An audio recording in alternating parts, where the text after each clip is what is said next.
Hello dear students, myself Dhirendra Pandey from Gorakhpur Uttar Pradesh. और आज की क्लास में हम लोग डिस्कस करेंगे एक्सरसाइज 2 सीट सोल्यूशन का, जिसमें हम लोग शुरू के कुछ क्वेश्चंस देखेंगे 10-12 जो भी हैं। उसमें सिर्फ डिस्कस किया हुआ है रेजोनेंस के बारे में। तो आपको एक और अच्छे लेवल की प्रैक्टिस करनी है रेजोनेंस की। तो आगे बढ़ते हैं हम लोग सबसे पहले क्वेश्चन के साथ। क्वेश्चन आपका कह रहा है, in which of the following molecules resonance take place throughout the entire system.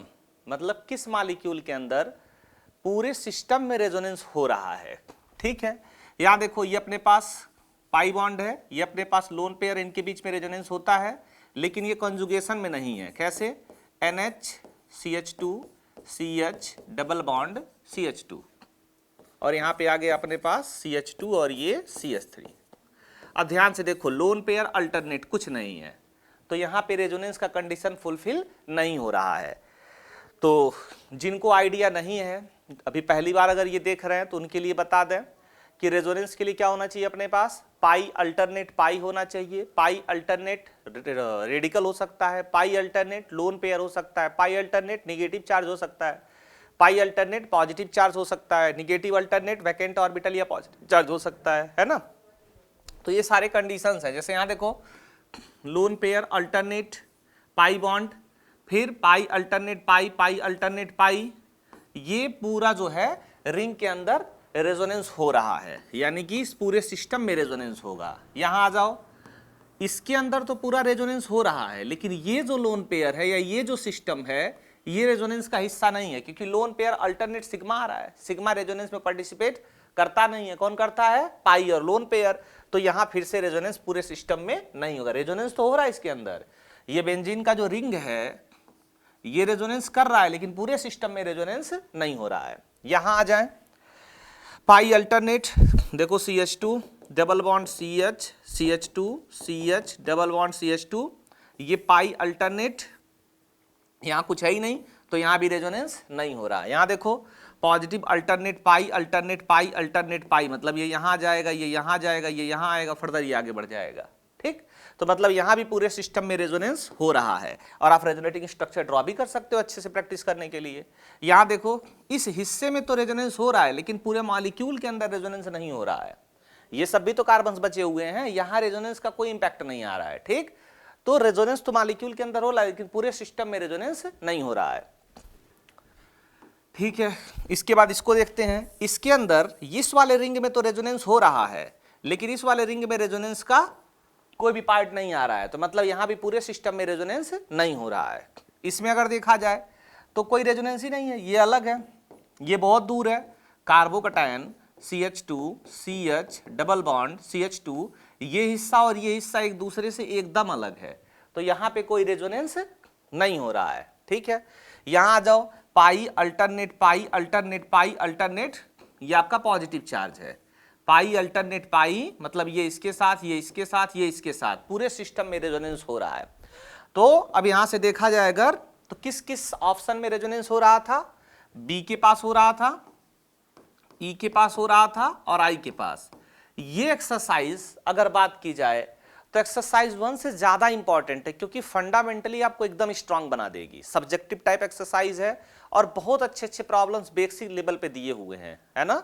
तो इसको अच्छे से करिए, ट्राई करिए, हर एक कॉन्सेप्ट आपका क्लियर होगा। नेक्स्ट क्वेश्चन की तरफ बढ़ते हैं, क्वेश्चन नंबर 2। अब इस क्वेश्चन को पढ़ो अच्छे से। Which of the following pair of structure are resonating contributor, resonance contributors, मतलब कह रहा है कि ये एक दूसरे के रेजोनेंस कंट्रीब्यूटर्स, यानी कि एक मॉलिक्यूल के रेजोनेटिंग स्ट्रक्चर्स हैं। ठीक है, ये कह रहा है। तो ठीक है, जिसको रेजोनेंस पता होगा वो ट्राई करेगा। यहां पे देखो क्या है, पाई अल्टरनेट पाई, ये इसका रेजोनेंस है क्या? नहीं, यहां तो रेजोनेंस हो ही नहीं रहा है। इसका रेजोनेटिंग स्ट्रक्चर क्या होगा? एग्जैक्टली आपको आइडिया लगाना है, तो पता भी तो होना चाहिए कैसे रेजोनेंस बनाते हैं। ये RS है इसका, ये तो रेजोनेंस कर ही नहीं रहा है, तो एक दूसरे के कंट्रीब्यूटर नहीं होंगे। यहां आ जाओ, रेडिकल अल्टरनेट पाई बॉन्ड, या इधर से पाई अल्टरनेट रेडिकल, तो यहां ध्यान से देखोगे, CH3 CH double bond CH radical, फिर CH डबल बॉन्ड CH2। अब अगर हम लोगों को इसका, ये कुछ इस तरह से है, CH double bond CH, CH radical, CH double bond CH2। अब हम लोगों को आइडिया लगाना है तो क्या करना पड़ेगा, या तो इस साइड में ब्रेक कर दो या तो इस साइड में, लेकिन यहाँ पे इस साइड में लिखा हुआ है, ठीक है, ये ऐसे इस तरह से ब्रेक हो जाएगा।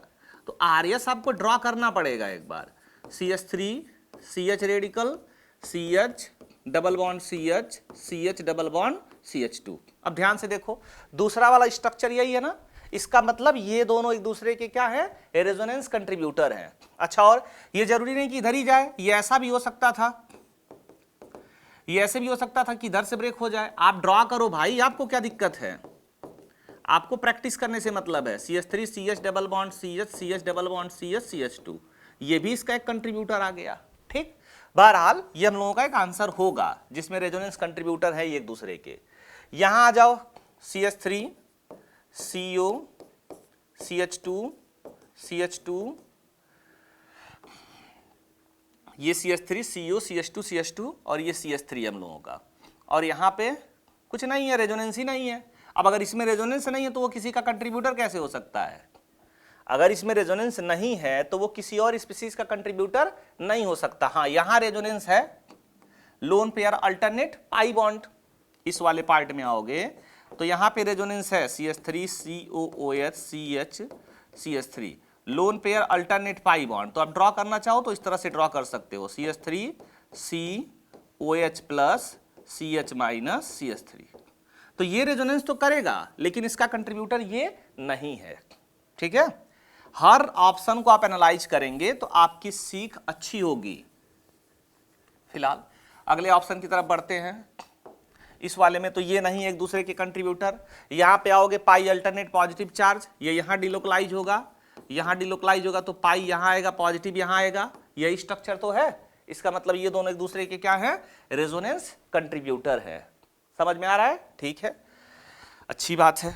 नेक्स्ट यहां पे क्या है, पाई अल्टरनेट पॉजिटिव चार्ज है क्या, CH3 CH plus CH pi bond CH CH3, दूर दूर तक पाई अल्टरनेट चाहिए, CH प्लस CH, हाँ ठीक है, पाई अल्टरनेट पॉजिटिव चार्ज। तो ये हिस्सा रेजोनेंस में आ रहा है, रेजोनेंस में आ रहा है तो क्या होगा, CH3 CH, ये इधर की तरफ आएगा डबल बॉन्ड CH, फिर यहां बन जाएगा CH प्लस और CH3। जरा देखो तो ये कुछ है क्या ऐसे, तो ये CH2 प्लस है ना, डबल बॉन्ड के बाद एक ही है, 1 2 3 4 5, 1 2 3 4 5।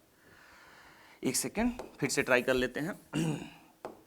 यहां देखो क्या लिखा है, CH3 CH plus CH double bond CH और ये CH3। अब ये इधर डिलोकलाइज होगा तो क्या बनेगा यहाँ पे, CH3 CH double bond CH CH2 और CH3, या ये CH ही है, तो यहाँ पे पॉजिटिव चार्ज आ जाएगा। यहाँ देखो 1 2 3 4 5, लेकिन पॉजिटिव चार्ज कहाँ पहुंच गया, एट लास्ट एकदम पहुंच गया, तो वो लास्ट में नहीं पहुंचा हुआ है, इस कार्बन पे पहुंचा हुआ है। ठीक, तो ये दोनों एक दूसरे के रेजोनेंस कंट्रीब्यूटर नहीं होंगे, है ना। तो कौन कौन से कंट्रीब्यूटर होंगे, P वाला कंट्रीब्यूटर होगा, और कौन सा वाला होगा, D वाला कंट्रीब्यूटर होगा। ठीक, कोई डाउट वाली बात, अच्छी बात है। आगे बढ़ते हैं। Consider structural formulas A B and C, A B और C का स्ट्रक्चरल फार्मूला कंसीडर करने के लिए कह रहा है। ठीक है, लिखा हुआ है, अब आपको तो पहले पढ़ के पॉज करके ट्राई करना, अगर सीट नहीं है आपके पास है तो वेल एंड गुड। अब आपके पास तीन स्ट्रक्चर से कह रहा, are A B and C constitutional isomers are they resonance forms. तो कह रहा है ये रेजोनेंस फॉर्म करेंगे या स्ट्रक्चरल आइसोमर है। कॉन्स्टिट्यूशनल आइसोमर्स का मतलब क्या हो गया, ये स्ट्रक्चरल आइसोमर्स हैं। ठीक, तो देख लेते एक दूसरे के रेजोनेटिंग स्ट्रक्चर है कि नहीं। इस वाले पहले तो देखो यार, इसमें कहीं चार्ज के बारे में मेंशन नहीं किया हुआ है ना, तो एक एक स्ट्रक्चर को एनालाइज करते हैं। यहाँ देखो नाइट्रोजन के पास कितने इलेक्ट्रॉन हो गए, 4, यहां शेयर किया होगा 5 और यहां शेयर किया होगा 6, तो नाइट्रोजन के पास कितने इलेक्ट्रॉन हो गए, 6, और उसके बैलेंस सेल में होता कितना है, 5 होता है, और दिख कितने रहे हैं, 6। इसका मतलब पक्का उसने किसी एक से इलेक्ट्रॉन लिया होगा, और इलेक्ट्रॉन जब भी कोई स्पीसीज लेता है तो उसको रिप्रेजेंट करने के लिए फॉर्मल चार्ज लगाते हैं, निगेटिव वाला। इसका मतलब बस यही है इस निगेटिव चार्ज का, किसने किसी से एक इलेक्ट्रॉन लिया है। यहां आ जाओ, कार्बन 2 बॉन्ड इधर बनाएगा, मतलब 2 इलेक्ट्रॉन, और ये 3 इलेक्ट्रॉन। कार्बन के पास, भाई समझो यार, ये देखो कार्बन ने 3 बॉन्ड बनाया। अब 3 बॉन्ड बनाया मतलब क्या हुआ, मतलब ये हुआ, अब यहां पे तो एक निगेटिव चार्ज है इस नाइट्रोजन का, देखो 1 2 3 4 5, मतलब ये नाइट्रोजन बैलेंस है।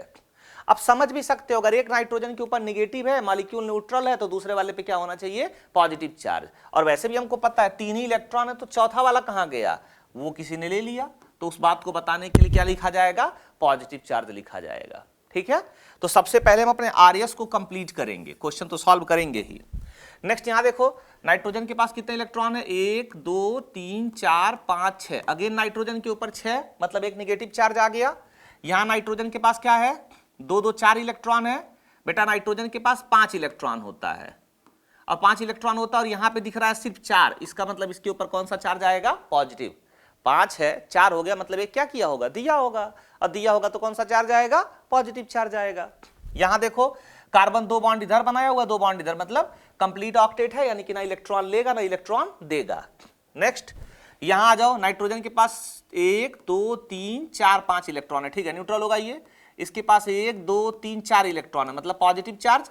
इसके पास देखो 1 2 3 और 2 शेयर किया है, 5। कार्बन के पास कितने इलेक्ट्रॉन हो गए, 5 इलेक्ट्रॉन। इसका मतलब क्या हुआ होगा, एक इलेक्ट्रॉन किसी से इसने लिया होगा, तो इसके ऊपर कौन सा चार्ज आ जाएगा, निगेटिव चार्ज। ये तो हमारा बहुत बेसिक सेंस है जिससे हम किसी स्पीशीज पे चार्ज निकाल पा रहे हैं। ठीक, बाकी बॉन्डिंग में हम लोग फॉर्मल चार्ज का फार्मूला पढ़ते हैं, क्या पढ़ते हैं, balancer electron minus shared electron by 2 minus unshared electron, V minus S by 2 minus you. V क्या है, बैलेंसर इलेक्ट्रॉन,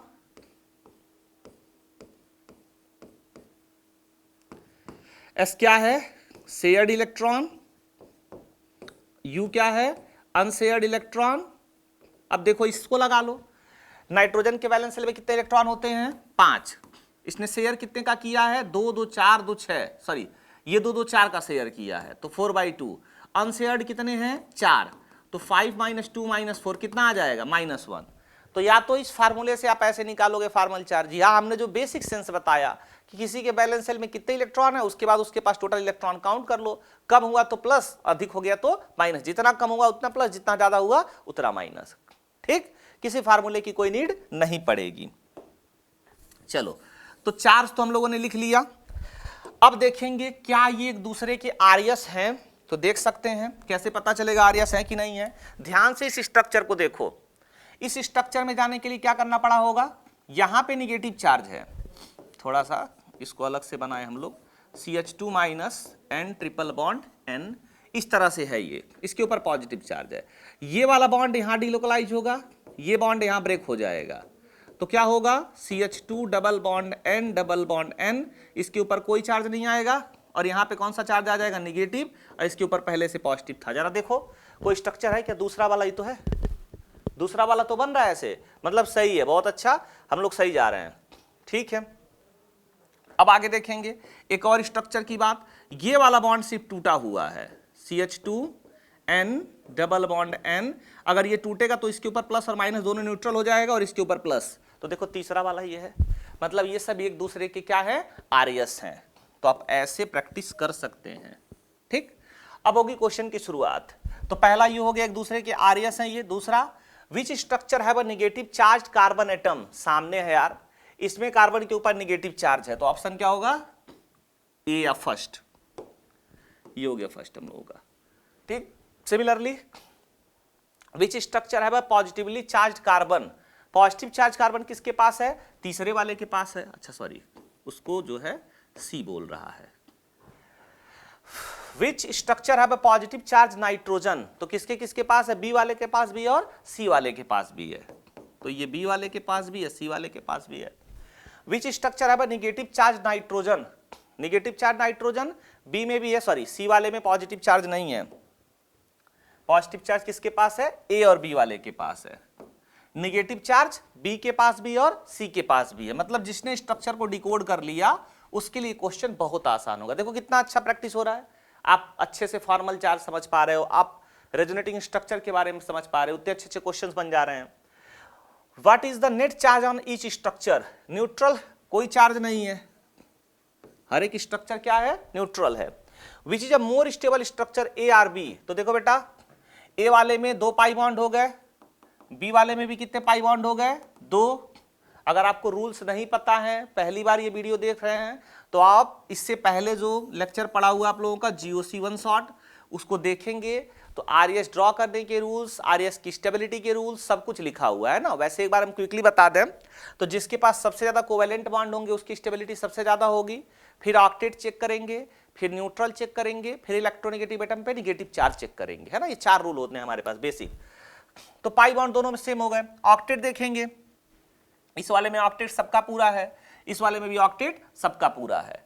अब न्यूट्रल वाला देखेंगे, दोनों में चार्ज का सेपरेशन आ रहा है। अब इलेक्ट्रोनेगेटिविटी की बात करेंगे, यहां पे पॉजिटिव चार्ज नाइट्रोजन के ऊपर है, यहां भी पॉजिटिव चार्ज नाइट्रोजन के ऊपर है, ये कॉमन फैक्टर हो गया। यहां कार्बन पे निगेटिव है, यहां नाइट्रोजन पे निगेटिव है, तो negative stables on more electronegative atom, तो किसके ऊपर ज्यादा स्टेबल होगा? नाइट्रोजन के ऊपर, यानी कि B is more stable then A। तो यहां से देखोगे तो B की स्टेबिलिटी A से ज्यादा होगी। विच is a more stable structure B और C? तो बेटा इसमें 2 पाई बॉन्ड है और इसमें सिर्फ 1 पाई बॉन्ड है। जिसके पास जितने ज्यादा पाई बॉन्ड होंगे उसकी स्टेबिलिटी उतनी ज्यादा होगी। तो कौन ज्यादा स्टेबल होगा? B is stable then C। Octet से भी देख सकते हो, इसमें हर एक एटम का ऑक्टेट कंप्लीट है, इसमें कार्बन का ऑक्टेट कंप्लीट नहीं है।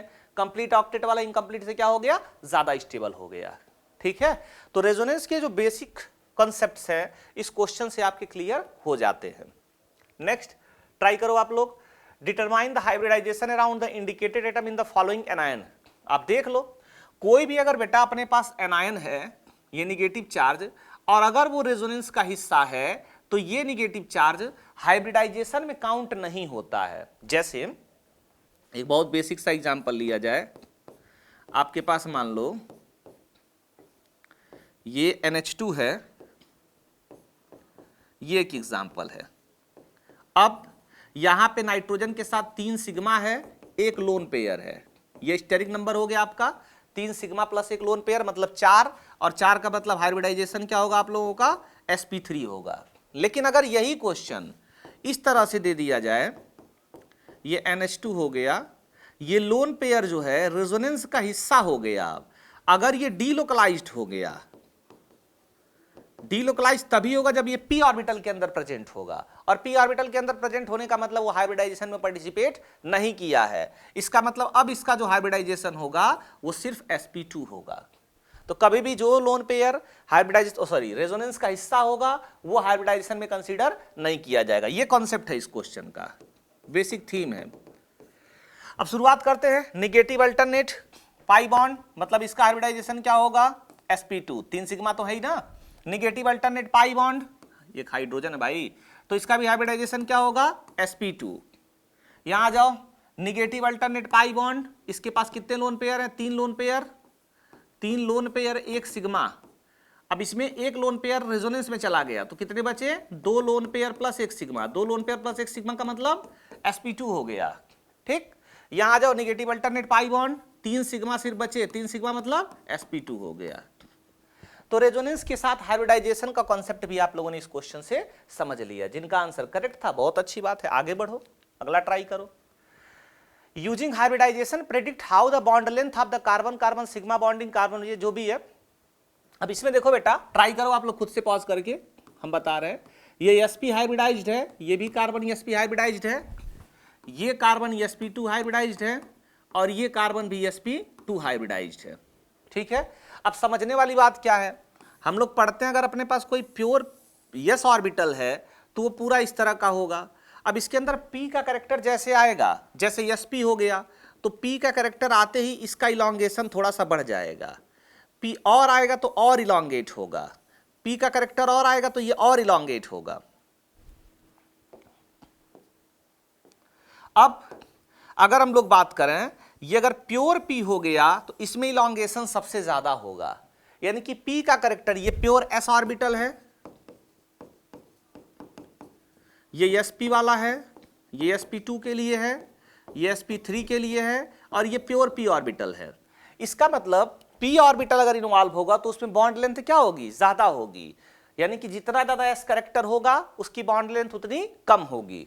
ठीक है, ये हमारा कॉन्सेप्ट है। देखो बेटा, कोई क्वेश्चन करने से पहले आपके दिमाग में उसका कंसेप्ट आना चाहिए। तो ये sp है, परसेंटेज s कैरेक्टर ज्यादा है, परसेंटेज करेक्टर ज्यादा, परसेंटेज करेक्टर ज्यादा होगा तो क्या होगा, उसके अंदर बॉन्ड लेंथ कम होगी, यानी कि sp2 कार्बन वाली जो बॉन्ड लेंथ है वो ज्यादा होगा किससे, sp कार्बन से।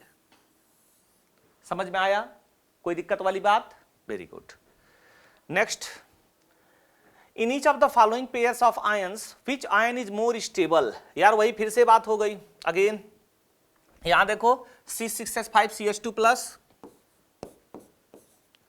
ये अपने पास देखो प्रैक्टिस तो करनी पड़ेगी खूब सारी, ये अपने पास बेंजाइलिक कार्बोकटाइन पढ़ते हैं इसको, और ये जो स्ट्रक्चर है इसको कहते हैं एलाइलिक कार्बोकटाइन। तो स्टेटमेंट ये है कि benzylic कार्बोकटाइन is more stable than the allylic कार्बोकटाइन। क्यों, क्योंकि इसके पास 5 आरएस है और इसके पास कितने आरएस है, 2। सेम तरह की स्पीसीज हो तो जिसमें जितना ज्यादा आरएस होगा उसकी स्टेबिलिटी क्या होगी, उतनी ज्यादा होगी। तो benzylic कार्बोकटाइन is more stable than the allylic कार्बोकटाइन। ठीक है, दूसरा इसमें देखो बेटा, ये जो है अगर हाइब्रिडाइजेशन निकालोगे तो sp2 हो जाएगा और इसका हाइब्रिडाइजेशन निकालोगे तो sp हो जाएगा। अब हमको पता है positive charge stable on less electronegative atom और मोर इलेक्ट्रोपॉजिटिव एटम, ऐसे बोल सकते हो। अब हमने बताया था कि जो इलेक्ट्रोनेगेटिविटी होती है वो डायरेक्टली प्रोपोर्शनल टू होती है परसेंटेज एस के। परसेंटेज एस जितना ज्यादा होगा इलेक्ट्रोनेगेटिविटी उतनी ज्यादा होने वाली है, और परसेंटेज एस सबसे ज्यादा किस में होगा, यस में, उससे कम sp2 में, सबसे कम sp3 में। तो अब ध्यान से देखो, इसका हाइब्रिडाइजेशन अगर sp2 है तो इस कार्बन की इलेक्ट्रोनेगेटिविटी कम होगी, उस कार्बन की इलेक्ट्रोनेगेटिविटी ज्यादा होगी। इसका मतलब ये चार्ज ज्यादा स्टेबल नहीं होगा, ये वाला ज्यादा स्टेबल होगा। ठीक, एक और चीज समझने वाली बात है, ये जो विनाइलिक कार्बोकटाइन बना है, मान लो कोई हैलोजन ग्रुप रहा होगा, ये इसी के ब्रेक होने से तो बना है, और अगर इसी के ब्रेक होने से बना हो पॉजिटिव चार्ज अगर, तो यहां पे ये बॉन्ड के अंदर डबल बॉन्ड कैरेक्टर आता है ना। तो यूजुअली विनाइलिक कार्बोकटाइन यानी कि कार्बन कार्बन डबल बॉन्ड और कार्बन कार्बन ट्रिपल बॉन्ड पे पॉजिटिव चार्ज बहुत ज्यादा स्टेबल नहीं होता है, तो ये ध्यान रखिएगा आप लोग। ठीक, फिलहाल आगे बढ़ते हैं। यहां पे पाई अल्टरनेट कुछ नहीं, लेकिन यहां पे पाई अल्टरनेट पॉजिटिव चार्ज, तो बेटा ये रेजोनेंस स्टेबलाइज्ड है, और रेजोनेंस स्टेबलाइज्ड है तो इसकी स्टेबिलिटी क्या होगी, ज्यादा होगी। यहां देखो पॉजिटिव चार्ज है 3 3 6 7 अल्फा हाइड्रोजन है, यहां देखोगे पॉजिटिव के साथ 6 अल्फा हाइड्रोजन है। पता है ना आपको, अगर कोई कार्बोकटायन है तो यूजुअली उसकी स्टेबिलिटी किससे चेक होती है, हाइपर कंजुगेशन से। लेकिन ध्यान रखने वाली बात है, सबसे पहले रेजोनेंस, फिर हाइपर कंजुगेशन, फिर इंडक्टिव इफेक्ट। तो रेजोनेंस तो लगभग सिमिलर आ रहा है। यहां एक खास बात है, इस नाइट्रोजन के पास लोन पेयर है, lone pair alternate positive charge, बीबी का कंडीशन आ गया, बैक बॉन्डिंग। और जब किसी स्पीसीज के अंदर बैक बॉन्डिंग होगी तो उसकी स्टेबिलिटी क्या होगी, बहुत ज्यादा बढ़ जाएगी, क्योंकि एक नए बॉन्ड का फॉर्मेशन होगा, और नए बॉन्ड का फॉर्मेशन माने स्टेबिलिटी ज्यादा। तो second is more stable than the first. समझ में आ गया, कोई दिक्कत वाली बात। तो कितना बेहतरीन क्वेश्चन था कार्बोकटाइन की स्टेबिलिटी पे, लेकिन रेजोनेंस से इसका भी लेना देना है। Next, draw the resonance forms to show the delocalization of charges in the ions. ठीक है, रेजोनेंस फॉर्म का मतलब आपको थोड़ी सी सीट लेनी पड़ेगी प्रैक्टिस करने के लिए। ये यहां आ जाएगा तो ये बन जाएगा CH3 CO- और यहां पे डबल बॉन्ड CH2, 2 RS बनेंगे। इनकी बात करोगे, ये एक बार यहां आ जाएंगे, ये बॉन्ड ब्रेक होगा, इसके ऊपर निगेटिव चार्ज आएगा, ये ब्रेक होगा, इसके ऊपर निगेटिव चार्ज आएगा। तो कितने RS बनेंगे इसके, 3 RS बनेंगे। अगर बनाना है तो बना सकते हैं। H जिनका बन जाएगा खुद से ड्रॉ कर सकते हैं, उनको इस पे टाइम नहीं देना है।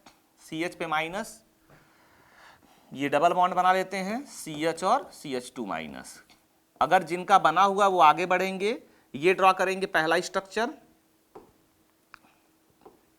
HCO CH- CH double bond CH2, और एक स्ट्रक्चर ड्रॉ करेंगे नेगेटिव अल्टरनेट पाई बॉन्ड दिख रहा है, ये यहां आ जाएगा, यहां आ जाएगा, तो HCO- double bond CH CH double bond CH2। तो ये हमारे 3 RS बन गए। ठीक, जिनको आ रहा है फिर से कहेंगे, वो आगे बढ़ते रहेंगे, डायरेक्ट हम उनको समझा दे रहे हैं। बाकी जिनको समझ में नहीं आ रहा वो ऐसे प्रैक्टिस कर सकते हैं। सी वाले में पाई अल्टरनेट पॉजिटिव चार्ज, ये यहां डिलोकलाइज होगा, पॉजिटिव चार्ज यहां आएगा, ये यहाँ डिलोकलाइज होगा, पॉजिटिव चार्ज यहाँ आएगा, ये यहाँ डिलोकलाइज होगा, पॉजिटिव चार्ज यहाँ आएगा, और अगेन वही वाला स्ट्रक्चर रिपीट हो जाएगा बेंजीन रिंग की कोर के दूसरे फॉर्म के साथ। बाकी जिनको ये बात नहीं समझ में आ रही है वो एक बार देख सकते हैं। यहाँ पे अपने पास CH2 के ऊपर पॉजिटिव चार्ज है, ये यहाँ आ जाएगा तो क्या होगा, यहाँ पे डबल बॉन्ड का फॉर्मेशन होगा और यहाँ पे कौन सा चार्ज आ जाएगा, पॉजिटिव चार्ज। अब ये पाई अल्टरनेट पॉजिटिव चार्ज आएगा तो ये यहाँ आएगा, इसके ऊपर पॉजिटिव चार्ज और यहाँ पे क्या बन जाएगा, कार्बन कार्बन डबल बॉन्ड। फिर यहाँ आएंगे हम लोग, ये यहाँ आ जाएगा, ये यहाँ आ जाएगा और यहाँ पे क्या बन जाएगा, CH2 बन जाएगा। अगेन ये इधर रिपीट करेगा, ये यहाँ चला आया और इसके ऊपर CH2 प्लस। तो इसके 5 अलग अलग आरएस इस तरह से बन गए। अब आप स्ट्रक्चर्स की जिनको भी अच्छे से, जिन्होंने प्रैक्टिस नहीं किया वो जरूर करेंगे, और जिनको आता है वो भी प्रैक्टिस करेंगे, ताकि आपकी स्पीड मेंटेन हो जाए आरएस ड्रॉ करने के लिए। तो ये भी हो गया आप लोगों का। नेक्स्ट इस वाले में आ जाते हैं, पाई अल्टरनेट पॉजिटिव चार्ज, एक बार पॉजिटिव यहाँ आएगा, पाई अल्टरनेट पॉजिटिव चार्ज, एक बार पॉजिटिव यहाँ आएगा। ठीक, बाकी जिसको दोबारा देखना है हमारे साथ करके देख सकता है। ये पाई हो गया, ये यहाँ आएगा तो क्या होगा, इसके ऊपर पॉजिटिव चार्ज, ये पाई बॉन्ड, ये यहाँ डिलोकलाइज होगा। अब ये पाई यहाँ, ये पाई यहाँ और यहाँ पे पॉजिटिव चार्ज। कितने आरएस हो गए, 3 आरएस हो गए। ठीक है, नेक्स्ट ई वाले सेक्शन में आते हैं। ये सारी चीजें से प्लस एम में बताई गई थी आपको कि ये प्लस एम शो करते हैं। निगेटिव अल्टरनेट पाई बॉन्ड, हमको क्या सिर्फ इसी हिस्से से मतलब है, निगेटिव अल्टरनेट पाई बॉन्ड। ये चला, ये ब्रेक हो गया, डायरेक्ट देखना है तो ये यहाँ आया, एक निगेटिव यहाँ आ गया, फिर ये डिलोकलाइज हुआ, एक निगेटिव यहाँ आ गया, फिर डिलोकलाइज हुआ, एक निगेटिव यहाँ आ गया, ये डिलोकलाइज हुआ, अगेन आपका स्ट्रक्चर रिपीट हो गया। 5 आरएस बन रहे हैं। बहरहाल अगर इसमें देखा जाएगा तो इसके ऊपर निगेटिव चार्ज, यहाँ ये आ गया, ये डिलोकलाइज होगा, यहाँ आ गया, यहाँ पे ये निगेटिव चार्ज इस तरह से, अब ये फिर डिलोकलाइज होगा, ये फिर से आएगा, सेम स्ट्रक्चर रिपीट होगा बार बार। ये यहाँ पे निगेटिव चार्ज आ गया, कार्बन ऑक्सीजन डबल बॉन्ड, ये इधर ब्रेक होगा, ये बॉन्ड ब्रेक हो गया, यहाँ पे आ गए और निगेटिव चार्ज। तो कितने आरएस बन गए, इसके भी 5 आरएस बन गए। ठीक है, देखते जाओ। नेक्स्ट अगले वाले की बात करें, ये वाला है पॉजिटिव अल्टरनेट पाई, मतलब फिर से वही कहेंगे, ये ब्रेक होके यहां जाएगा, इसके ऊपर कौन सा चार्ज आएगा, पॉजिटिव चार्ज। यहाँ पे क्या है, lone pair alternate positive charge, फिर से डबल बॉन्ड का फॉर्मेशन होगा। और एग्जैक्टली इसको देखना है तो हम लोग ड्रॉ कर सकते हैं। ये अपने पास NH हो गया, ये पॉजिटिव चार्ज हो गया, ये पाई, ये इधर डिलोकलाइज होगा। करके देखिए, ज़्यादा समझ में आएगा। ये पॉजिटिव यहाँ आ गया, लोन पेयर अक्सर भूल जाता है, तो ये यहाँ आ जाएगा और ये यहाँ पे और इसके ऊपर कौन सा चार्ज, पॉजिटिव चार्ज। तो कितने आरएस हो गए, 3 आरएस हो गए। चलो आगे देखते हैं। अगला स्ट्रक्चर यहाँ पे है, अगेन वही पाई अल्टरनेट पॉजिटिव चार्ज, यहाँ पे पॉजिटिव यहाँ आ जाएगा, loan pair alternate positive charge, 1 RS और बन जाएगा। तो जो स्ट्रक्चर ये है सेम कौन सा है, जी वाला है। नेक्स्ट देखेंगे, निगेटिव अल्टरनेट पाई, ये डिलोकलाइज होगा, निगेटिव चार्ज यहाँ आएगा, ये डिलोकलाइज होगा, निगेटिव चार्ज यहाँ पे आ जाएगा। फिलहाल इसको बना लेते हैं एक बार। देखो ये हो गया, निगेटिव डिलोकलाइज हुआ तो यहाँ डबल बॉन्ड बना, जहां ब्रेक हुआ वहां निगेटिव चार्ज आ गया। अगेन इसी शकल सूरत का स्ट्रक्चर दिख रहा है, तो ये क्या होगा, ये पाई बॉन्ड, ये डबल बॉन्ड और ऑक्सीजन के ऊपर कौन सा चार्ज आ जाएगा, नेगेटिव चार्ज। बेसिक रूल्स हैं, अगर उनको फॉलो करेंगे तो एक भी स्ट्रक्चर आपसे गलत होने वाला नहीं है। नेक्स्ट यहां देखो, पाई अल्टरनेट पॉजिटिव चार्ज, ये डिलोकलाइज होगा, इसके ऊपर पॉजिटिव चार्ज आएगा, ये डिलोकलाइज होगा, इसके ऊपर पॉजिटिव चार्ज आएगा। कितने आरएस बनेंगे, 3 आरएस बनेंगे। पाई अल्टरनेट पॉजिटिव चार्ज, यहां पॉजिटिव आएगा, पाई अल्टरनेट पॉजिटिव चार्ज यहां आ जाएगा। दोनों स्ट्रक्चर सेम ही है, बस इसमें क्या हुआ है, एक CH3 एक्स्ट्रा बढ़ा दिया है। अब यहां देखो, निगेटिव अल्टरनेट पाई, एक बार ये इधर जाएगा क्रॉस कंजुगेशन की तरह, और एक बार ये इधर आएगा, बना देते हैं भाई, CH2 double bond CH minus. अब ये अगर ब्रेक होगा इधर की तरफ, अगर इधर की तरफ जाएगा तो यहां पे डबल बॉन्ड का फॉर्मेशन होगा CH, और जहां ब्रेक होगा उसके ऊपर कौन सा चार्ज आ जाएगा, नेगेटिव चार्ज। और अगर इस साइड में आएगा तो जहां ब्रेक होगा उसके ऊपर नेगेटिव चार्ज CH, और जिसके साथ ब्रेक हो रहा है वहां पे डबल बॉन्ड CH और डबल बॉन्ड CH2। ये इसका स्ट्रक्चर हो गया। ठीक, कुछ नहीं है, पहले वाला ही, निगेटिव अल्टरनेट पाई, बॉन्ड ब्रेक हुआ, यहाँ पाई का फॉर्मेशन हुआ, यहाँ नेगेटिव चार्ज, वही सेम स्ट्रक्चर लेफ्ट साइड में रिपीट कर देना है। नेक्स्ट अगले वाले में देखें हम लोग, तो अगेन निगेटिव अल्टरनेट पाई, ये यहां डिलोकलाइज होगा, ये बॉन्ड ब्रेक हो जाएगा, तो CO माइनस, और यहां पे कार्बन कार्बन के बीच में क्या बन जाएगा, डबल बॉन्ड। यहां देखो positive alternate lone pair, positive alternate lone pair, तो ये यहां डिलोकलाइज होगा, CH3 CH double bond Cl के ऊपर कौन सा चार्ज, पॉजिटिव चार्ज हो गया। ठीक, बैक बॉन्डिंग का केस। यहां आ जाओ, पाई अल्टरनेट पॉजिटिव चार्ज, ये पॉजिटिव चार्ज यहां आया, फिर पाई अल्टरनेट पॉजिटिव चार्ज, ये पॉजिटिव यहां आया, ये पॉजिटिव को स्टेबलाइज करने में कोई रोल प्ले नहीं करेगा, मतलब रेजोनेंस में पार्टिसिपेट उसके साथ नहीं करेगा, इसके साथ तो करेगा लेकिन उसके साथ नहीं करेगा। समझ में आ गया, कोई दिक्कत वाली बात? ठीक है, तो ये सारे स्ट्रक्चर्स ड्रॉ हो गए हम लोगों को। अब इसको अपने पेपर शीट पे एक एक करके स्ट्रक्चर्स को ढंग से ड्रॉ करना है ना, खूब टाइम लगेगा लेकिन खूब अच्छी प्रैक्टिस होगी। Next, draw second resonance structure and the hybrid for each species and then rank the two structures and the hybrid order of increasing stability। ठीक है, अब इसमें देखो क्या हो रहा है, C के ऊपर पॉजिटिव चार्ज है, यहाँ पे दो अलग अलग CH3 लगे हुए हैं, और यहाँ पे NH2 लिखा हुआ है। अब क्या होगा, ये यहाँ आ जाएगा, कार्बन यहाँ, डबल बॉन्ड NH2 प्लस। अब देखो दूसरे वाले RS में, दूसरे RS में क्या हुआ है, एक नया बॉन्ड फॉर्म हुआ, और एक नया बॉन्ड फॉर्म होगा तो क्या होगा, स्टेबिलिटी बढ़ेगी, यानी कि जो सेकंड वाला होगा उसकी स्टेबिलिटी फर्स्ट वाले से क्या होगी, ज्यादा होगी। दूसरे वाले में देखो CH3 C negative alternate pi bond, तो ये बॉन्ड ब्रेक हो जाएगा, यहाँ डबल बॉन्ड हो जाएगा, पाई बॉन्ड सेम है, यहाँ निगेटिव ऑन नाइट्रोजन है, यहाँ निगेटिव ऑन ऑक्सीजन है। किस पे ज्यादा स्टेबल होता है, ऑक्सीजन के ऊपर निगेटिव ज्यादा स्टेबल होता है, तो second is more stable than the first. Her logic को आपको एक्सप्लेन करना है, बोलना है, तब तो प्रॉफिट मिलेगा, बाकी ये तो आसान है, सही हुआ होगा। फॉर एसिटिक एसिड, ये आपका एसिटिक एसिड का स्ट्रक्चर हो गया, CH3COOH, यहाँ पे loan pair alternate positive charge pi bond. Draw structure for the resonance hybrid. ठीक है, 3 रेजोनेटिंग स्ट्रक्चर ड्रॉ करने के लिए बोल रहा है। हमने पहले भी समझाया था, जब हम लोग रेजोनेटिंग स्ट्रक्चर ड्रॉ करते हैं तो एक स्ट्रक्चर को हर बार छोड़ देते हैं। कौन से स्ट्रक्चर को, जहां पे बैक बॉन्डिंग वाला केस होता है, मतलब सबसे पहले पाई बॉन्ड टूटेगा, अब loan pair alternate positive charge वाला केस आएगा और उसमें बैक बॉन्ड का फॉर्मेशन होगा। ये वाला स्ट्रक्चर हम लोग यूजुअली क्या करते हैं, छोड़ देते हैं, मिस कर देते हैं इसको।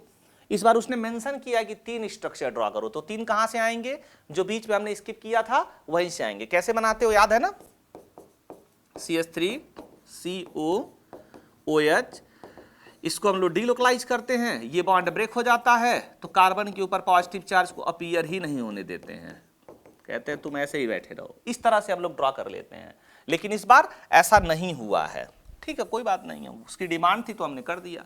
बाकी रेजोनेंस हाइब्रिड की बात करेंगे हम लोग, तो CH3C, इसके अंदर डबल बॉन्ड कैरेक्टर आया, इसके अंदर भी डबल बॉन्ड कैरेक्टर आया, रेजोनेंस की वजह से इसके ऊपर नेगेटिव चार्ज, और इसके ऊपर कौन सा चार्ज आ गया, पॉजिटिव चार्ज। बाकी ये स्ट्रक्चर क्या है, न्यूट्रल है, यहां सेपरेशन ऑफ चार्ज हुआ है, यहां पे भी सेपरेशन ऑफ चार्ज हुआ है। अब न्यूट्रल स्ट्रक्चर, सबसे पहले कोवेलेंट बॉन्ड काउंट करेंगे, इसके पास एक पाई है, इसके पास कोई भी पाई नहीं है, उसके पास एक पाई है, इसका मतलब पहला और तीसरा, इनमें पाई बॉन्ड तो सेम है, लेकिन उसकी स्टेबिलिटी दूसरे वाले से क्या है, ज्यादा है। अब पहले तीसरे में बात करोगे तो पहला वाला क्या है, न्यूट्रल स्पीसीज, उसमें क्या हुआ, चार्ज का सेपरेशन, तो किसकी स्टेबिलिटी ज्यादा होगी, पहले की तीसरे से, और तीसरे की दूसरे से। तो क्या क्या पूछा है, rank the 3 resonance structures and the resonance hybrid in order of increasing energy. ठीक है, तो ये स्टेबिलिटी का ऑर्डर है, ये स्टेबिलिटी का ऑर्डर हो गया, और जो स्टेबिलिटी का ऑर्डर होगा उसका उल्टा ऑर्डर किसका होता है? एनर्जी का ऑर्डर होता है, इंक्रीजिंग एनर्जी, है ना। मतलब किसकी एनर्जी ज्यादा होगी? इस वाले स्ट्रक्चर की एनर्जी ज्यादा होगी। समझ में आ गया? अच्छी बात। रेजोनेंस हाइब्रिड सबसे ज्यादा स्टेबल होता है, उसकी एनर्जी सबसे कम होती है। तो अगर रेजोनेंस हाइब्रिड भी लिखना चाहोगे चौथा मतलब, तो ये यहाँ लास्ट सबसे लास्ट में आएगा, और यहाँ सबसे पहले किसी भी मॉलिक्यूल का जो रेजोनेंस हाइब्रिड होता है उनकी रेजोनेटिंग स्ट्रक्चर से ज्यादा स्टेबल होता है, ठीक है ना, उसकी एनर्जी सबसे कम होती है। ठीक, अगला question, use resonance theory to explain why both carbon oxygen bond lengths are equal in acetate ion. अरे कुछ नहीं भाई, ध्यान से देखो, CH3 C double bond O, oxygen के ऊपर निगेटिव चार्ज है, ये डिलोकलाइज हुआ यहां आया, तो CH3 CO minus double bond O, और इनके अंदर एक रेजोनेंस हुआ। किस तरह का रेजोनेंस हुआ है? रेजोनेंस हुआ हम लोगों का इक्विवेलेंट आरएस बने हैं, और इक्विवेलेंट आरएस होने की वजह से दोनों का कंट्रीब्यूशन क्या होगा? सेम, और कंट्रीब्यूशन सेम होगा तो हम लोग इनका एग्जैक्ट बॉन्ड ऑर्डर फाइंड कर सकते हैं। इसके अंदर 2 हो गया, वहां पे 1 हो गया, एवरेज लेंगे तो दोनों का बॉन्ड ऑर्डर कितना आएगा? 1.5, यानी कि दोनों की बॉन्ड लेंथ क्या होगी? सेम होगी। तो रीजन क्या है? Equivalent RS. Next, in the following sets of resonance form label the major and minor contributors and state which structure would be of equal energy. ठीक है, फिर से वही कह रहा है, स्टेबिलिटी बताओ। अगर स्टेबिलिटी सेम है तो इक्वल कंट्रीब्यूटर होंगे, स्टेबिलिटी अलग अलग है तो जिसकी स्टेबिलिटी ज्यादा होगी वो मोर कंट्रीब्यूटिंग होगा, और जिसकी स्टेबिलिटी कम होगी वो लेस कंट्रीब्यूटिंग होगा। पुराना लॉजिक ही है। सबसे पहले क्या देखोगे? कोवेलेंट बॉन्ड, दूसरे नंबर पे ऑक्टेट, बोलना वीडियो में घर पे, तीसरे नंबर पे न्यूट्रल और चार्ज सेपरेशन, चौथे नंबर पे more electronegative negative charge stable on more electronegative atom. ठीक है, अब यहां देखो कितने पाई बॉन्ड हैं? 2 पाई बॉन्ड। यहां भी कितने पाई बॉन्ड हैं? 2 पाई बॉन्ड। यहां पे न्यूट्रल दोनों नहीं है, निगेटिव चार्ज किसके ऊपर है? कार्बन के ऊपर। यहां निगेटिव चार्ज किसके ऊपर है? नाइट्रोजन के ऊपर। Negative charge stables on more electronegative atom, किसकी स्टेबिलिटी ज्यादा होगी? दूसरे वाले की, तो दूसरा वाला क्या होगा? मोर कंट्रीब्यूटिंग। ठीक है, यहां आ जाओ 1 पाई बॉन्ड, यहां आ जाओ 1 पाई बॉन्ड, यहां पॉजिटिव निगेटिव है, यहां भी पॉजिटिव निगेटिव है, यहां पॉजिटिव निगेटिव पास पास है, यहां पॉजिटिव निगेटिव दूर दूर है, तो चार्ज का सेपरेशन ज्यादा है, चार्ज का सेपरेशन ज्यादा है तो स्टेबिलिटी क्या होगी? कम, यानी कि दूसरा वाला structure is more stable than the पहला वाला स्ट्रक्चर। ठीक, तीसरा, यहां निगेटिव चार्ज है, ये निगेटिव चार्ज, अच्छा ठीक है, 2 पाई बॉन्ड, यहां 2 पाई बॉन्ड, यहां भी 2 पाई बॉन्ड है।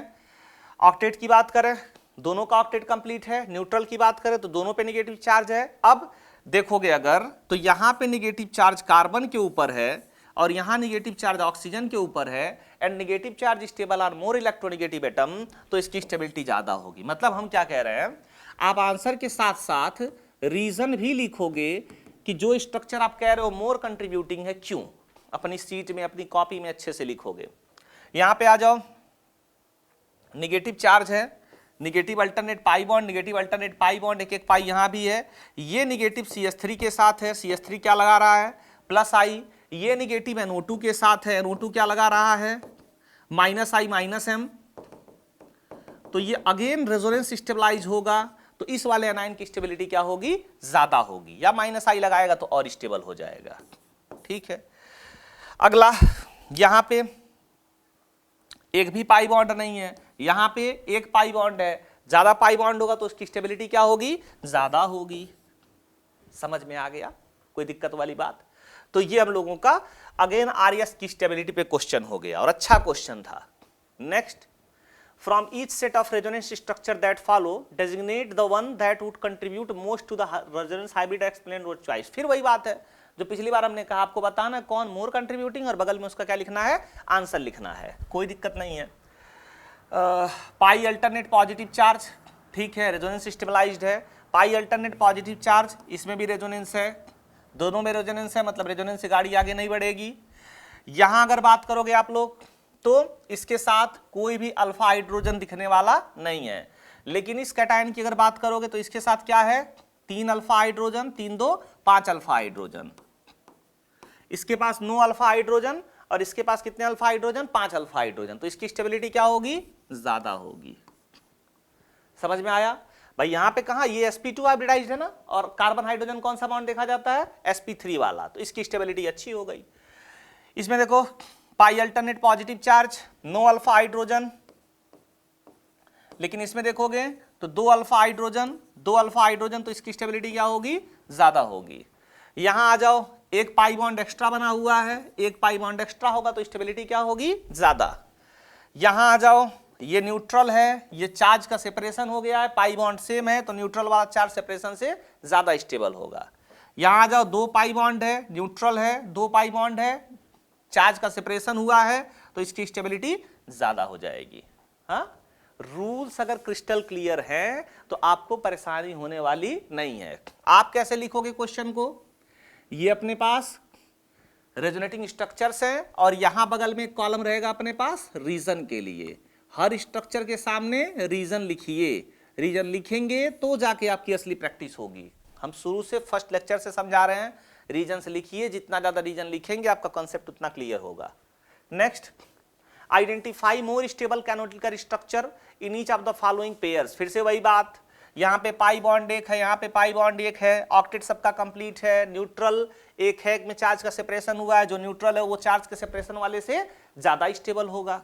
यहाँ आ जाओ, 3 पाई बॉन्ड है, यहाँ आ जाओ 2 पाई बॉन्ड है, 3 पाई बॉन्ड और 2 पाई बॉन्ड में कौन ज्यादा स्टेबल, 3 पाई बॉन्ड। यहाँ आ जाओ, इसके अंदर एरोमेटिक करेक्टर है, इसके पास आ जाओ, इसके अंदर एंटी एरोमेटिक करेक्टर है। एरोमेटिक वाला हाईली स्टेबल होगा किससे, एंटी एरोमेटिक वाले से। यहाँ आ जाओ, ये क्या है, 1 पाई बॉन्ड आ रहा है, यहाँ पे 2 पाई बॉन्ड आ रहा है, किसकी स्टेबिलिटी ज्यादा होगी, 2 पाई बॉन्ड वाले की।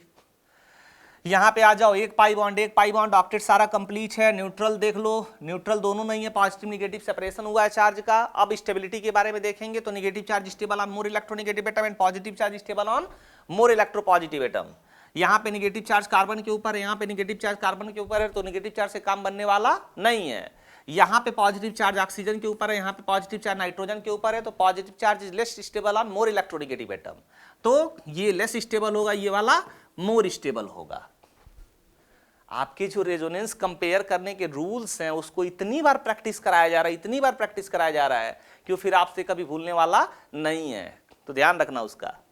ठीक है, आगे बढ़ते हैं। Identify less stable canonical structure in each of the following pairs. कौन सा लेस स्टेबल कैनोनिकल, फिर से वही रूल है, फिर से आगे बढ़ जाते हैं।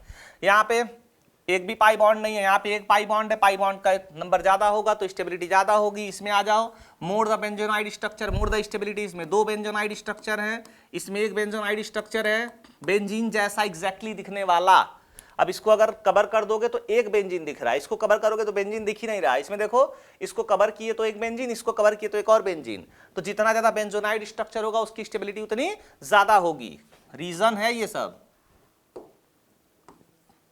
यहां आ जाओ, number of pi bond same है, ऑक्टेट कंप्लीट है।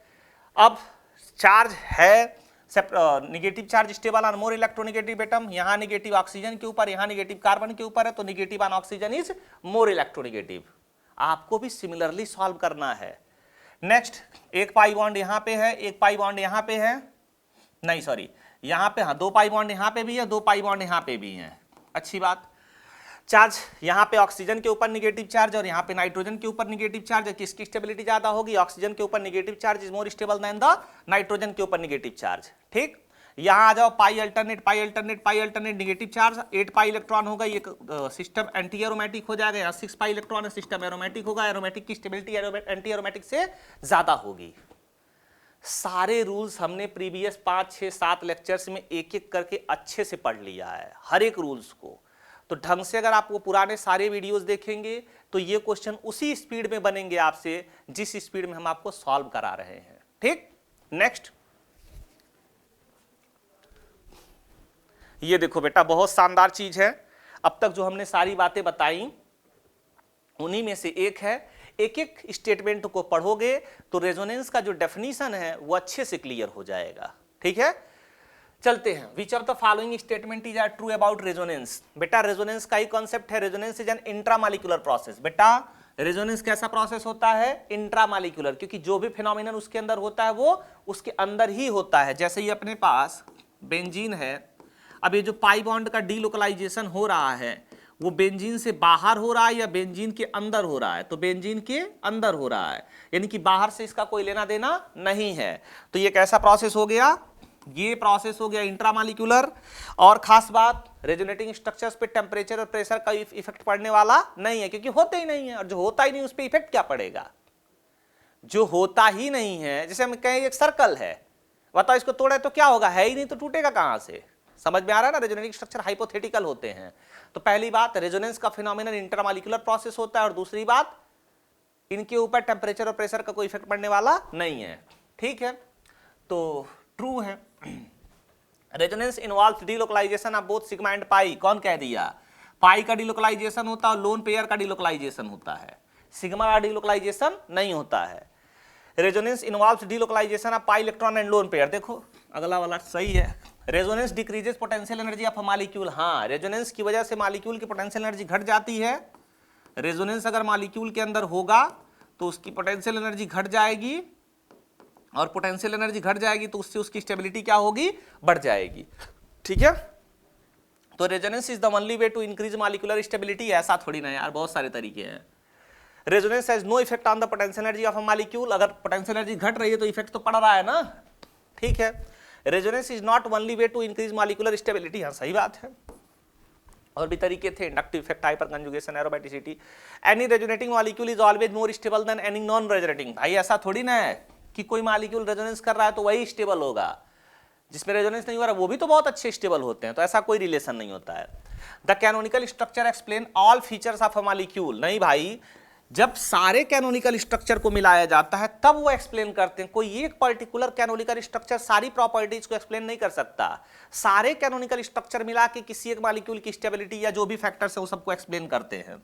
हाँ, वो सारे कैनोनिकल स्ट्रक्चर्स मिला के रेजोनेंस हाइब्रिड बनाते हैं, और वो रेजोनेंस हाइब्रिड सारी प्रॉपर्टीज को एक्सप्लेन करेगा।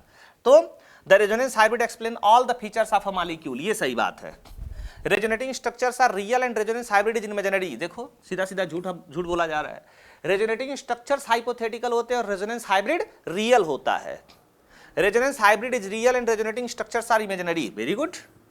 Next, resonance hybrid is always more stable than all canonical structures. बताया हमने ये रूल कि जो रेजोनेंस हाइब्रिड होता है वो सारे कैनोनिकल स्ट्रक्चर से क्या होता है? ज्यादा स्टेबल होता है। देखो कितना प्यारा क्वेश्चन है। अगर आप रेजोनेंस की थ्योरी भूल जा रहे हैं और इस क्वेश्चन को एक बार ध्यान से कर लेंगे तो फिर से थ्योरी आपकी अच्छे से रिवाइज हो जाएगी। आप खुद ट्राई करिए और देखिए इसमें कितना क्वेश्चन आपका करेक्ट था। अगर सारे क्वेश्चंस करेक्ट है मतलब रेजोनेंस की जो बेसिक अंडरस्टैंडिंग है, थ्योरेटिकल अंडरस्टैंडिंग है, वो आपकी क्लियर मानी जाएगी। नेक्स्ट, ठीक है, तो अब इस क्वेश्चन को हम लोग ट्राई करेंगे नेक्स्ट लेक्चर में, और अच्छे अच्छे क्वेश्चंस आने वाले हैं। अगले टॉपिक में हम लोग इसी तरह के क्वेश्चंस डील करेंगे। ठीक है ना? तो अगेन हम कहना चाहेंगे आप लोगों से, आप लोग कमेंट में लिखेंगे thank you MSc sir and team. तो क्वेश्चन नंबर 16 से हम लोग नेक्स्ट वीडियो में ट्राई करेंगे। ठीक है, तो बने रहिए देखने के लिए, और इसको आप खुद ट्राई करिए क्वेश्चन को। Thank you.